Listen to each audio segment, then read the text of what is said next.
Hey there! If you've been curious about building your own AI voice agents, you've probably come across Deepgram. But is it actually worth your time? In this quick review, we'll share our honest experience using Deepgram's voice agent. Deepgram isn't just your average speech to text tool. It's a full on voice AI platform. With your voice agent, you can build real time conversational AI agents that can understand, respond, and adapt, just like a human. It's powered by speech recognition and NLU. That's pretty impressive right out of the box. We started with their docs and was surprised how beginner friendly everything was.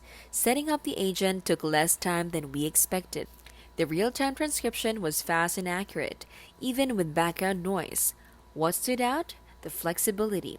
We could train it with different intents and responses, tweak the logic, and plug it into existing systems pretty smoothly.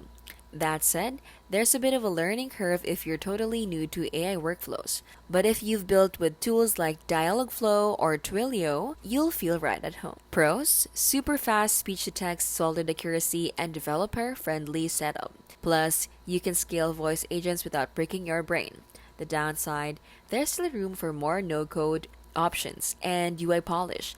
But honestly, for developers and tech savvy creators, it's powerful. Try it out and see what you can build. This has been How to Literally, where we keep things smart and simple and scam free.